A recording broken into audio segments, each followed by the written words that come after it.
Bonjour à tous, une petite vidéo pour vous expliquer mon choix Starlink et les différents forfaits matériels. On retrouve dans les moyens de connexion satellitaire Garmin et son Iridium et Starlink. J'ai un peu cherché aussi d'autres opérateurs, mais ils m'ont semblé un peu exotiques.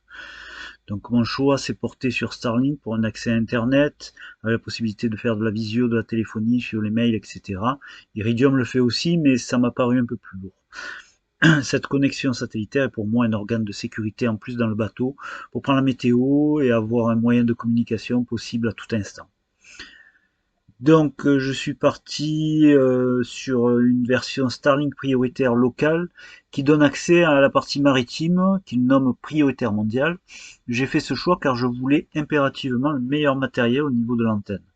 Nous verrons plus loin les différences. Donc je commande le 16 décembre un forfait prioritaire local avec la version du matériel génération 2 qui fait environ 600 € de moins que la génération 3. Une semaine après, on m'informe sur mon compte Starlink la réception prévue entre le 5 et le 8 janvier. Sauf que, 8 février, le matériel n'était toujours pas arrivé pour un départ prévu mi-mars. Donc je commence un petit peu à m'inquiéter. Et le problème, c'est qu'on est bloqué sur une IA sans moyen de contacter une personne physique, car cette IA 2M ERDE nous informe que le matériel est en préparation, il faut attendre, on ne peut plus interrompre le processus, et si on veut annuler, il suffit de refuser le colis. Donc super, quoi, un petit peu bloqué. Donc c'est vraiment la catastrophe cette IA là, et j'étais bien coincé à fulminer devant ce blocage alors qu'un être humain aurait trouvé une solution beaucoup plus facilement et rapidement. Tout qu'avec les frais de transport, le support du mât et l'antenne génération 2, j'avais à peu près un débit de 1500 € chez eux. Donc, un petit peu inquiet du processus, du coup, je me suis fait tous les forfaits. Donc, une petite explication des forfaits Starlink et de ce que l'on peut faire ou pas. En gros, c'est trois choix principaux qui donnent lieu à des sous-choix. Donc, le Starlink résidentiel, qui donne le choix résidentiel light ou résidentiel normal. J'ai commandé dans l'urgence ce forfait pensant qu'on l'on avait accès aux autres forfaits, mais manque de bol, ce forfait est limité à une adresse terrestre que l'on peut changer, puisque j'ai fait le test. J'ai été à deux endroits différents, mais bon, c'est tout ce que l'on peut faire. Du coup, j'ai opté pour la deuxième version de Starlink, le forfait itinérance. Ce forfait ne donne pas un accès au meilleur matériel Starlink. On a le choix de l'antenne standard ou du mini-antenne qui est plus portable. Le routeur est intégré d'ailleurs à cette antenne. Je n'ai pas choisi la mini-antenne et j'ai pris l'antenne standard associée à un support de mât pour le matériel. Au niveau du forfait itinérant, c'est bien simple, on a accès à tous les forfaits disponibles. Donc on peut être en prioritaire mondial, c'est-à-dire en mer, comme en résidentiel. Donc c'est vraiment le forfait universel. Le coût du matériel s'est élevé à peu près à 350 € pour la version du matériel Starlink standard. Pour ceux qui ont peu de moyens, je pense que c'est la meilleure solution, choisir ce forfait. Sachant que on n'a pas accès au meilleur matériel disponible pour Starlink. Donc à ce moment-là, j'ai deux forfaits Starlink. En fait, dans les conditions de vente, ils informent les utilisateurs qu'on a 8 semaines à peu près pour recevoir le matériel. Donc passé mes 8 semaines, mentionnées dans les informations de livraison sur le site, je parle à nouveau à cette fichue IA qui ne respectent pas en fait ce qu'ils ont mentionné sur leur site et que je souhaite avoir un support d'assistance plus élevé. Donc en gros, demander à cette IA, à ce qu'on me donne accès à quelqu'un. Et là, miracle, l'IA me dit que je peux ouvrir un ticket, donc à une personne physique. Après 2 jours et 3 messages, on annule ma commande. Donc la personne a annulé ma commande. Et le support Starlink me recommande la version génération 3 sans surplus que je reçois 10 jours après. Du coup, j'ai encore un test à faire, c'est est-ce que je peux utiliser l'antenne génération 3 avec mon forfait itinérance. Donc en résumé, le forfait résidentiel est uniquement pour une adresse terrestre qui peut être changée. On n'a accès qu'à un seul type de matériel, l'antenne standard. Ce matériel est prêté, donc on n'a pas à l'acheter. Le forfait prioritaire nous offre un choix local ou mondial, c'est-à-dire partout sur Terre, et donc en particulier en mer, ce qui m'intéresse. On a la possibilité de changer de forfait à tout moment, à condition d'avoir du réseau, bien sûr. Par contre, on a accès au meilleur matériel. Le forfait itinérance est celui qui offre le plus de souplesse au niveau des choix, car on retrouve l'ensemble des choix possibles de tous les autres forfaits. Cependant, on est limité au niveau du choix matériel, et on n'a pas accès au matériel le plus performant. C'est un peu curieux leur façon de faire, mais bon.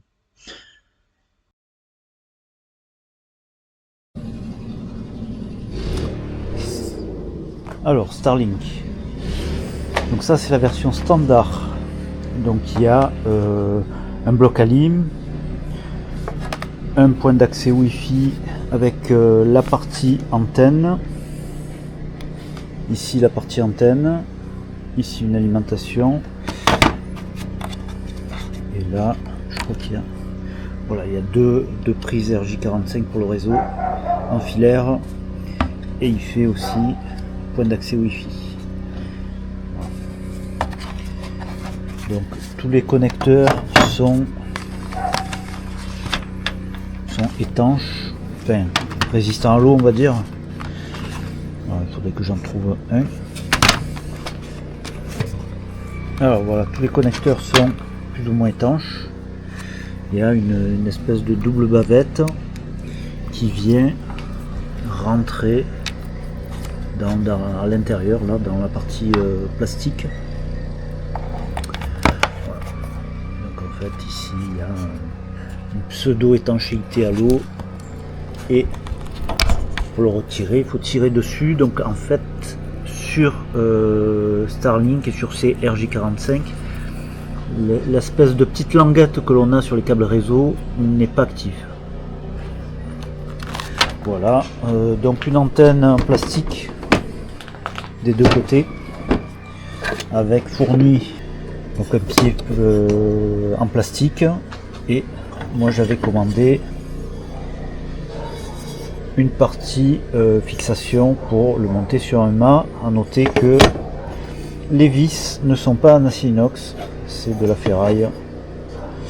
Voilà, donc pour monter il faut soulever ici, si j'y arrive, et tirer. Donc voilà, une fois qu'on a tiré, donc on enlève, et la partie métallique, support de pied, vient se mettre en lieu et place de l'autre. Voilà, clac. Et là c'est pareil. Alors, je vais essayer de... Voilà, il faut tirer comme ça. Donc ça c'est la partie standard, et comme je vous le dirai, ou comme je vous l'ai dit, je sais pas au niveau du montage vidéo comment ça sera, l'ordre.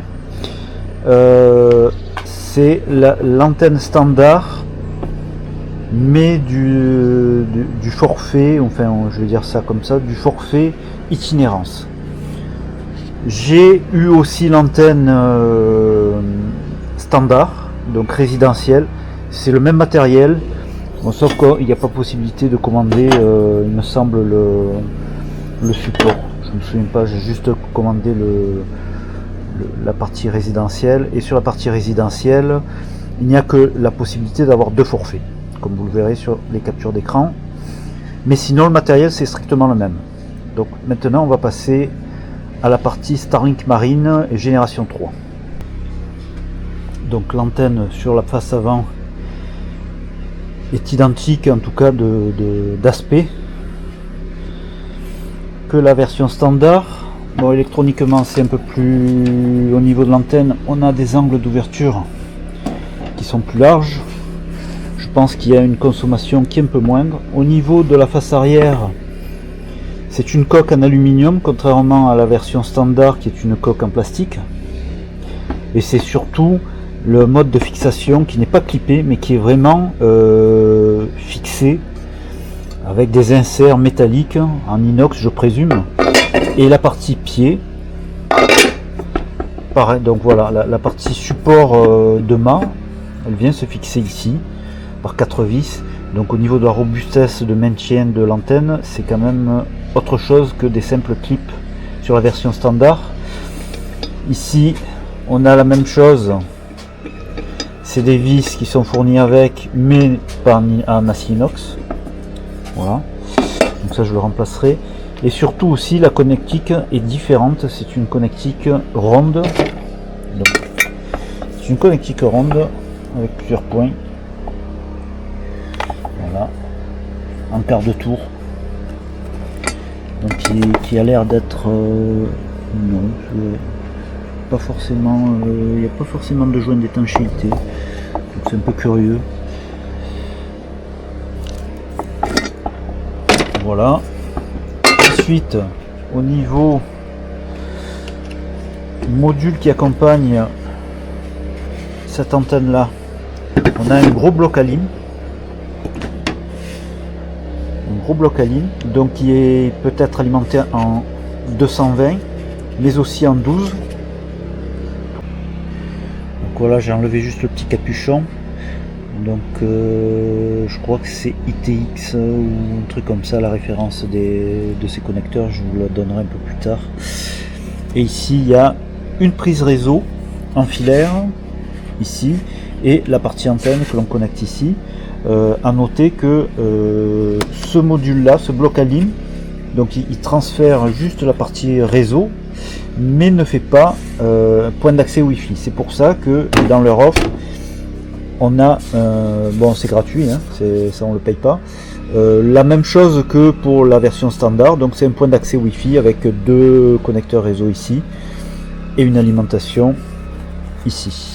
Cette alimentation là, on ne l'utilise pas sur la version marine puisque ce bloc là est PoE, c'est à dire qu'il peut s'alimenter au travers d'un câble réseau, et donc ici on le branche uniquement avec un seul câble sur ce bloc là.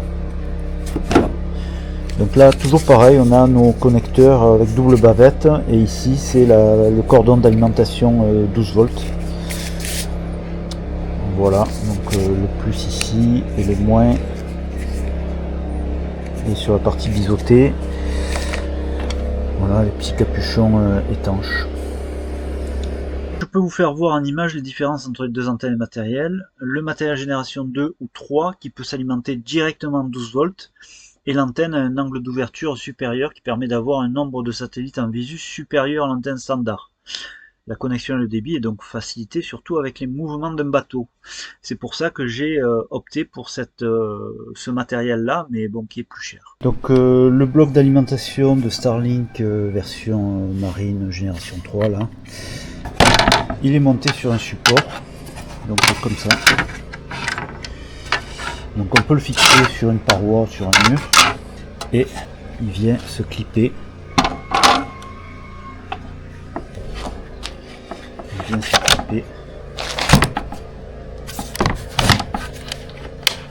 Voilà.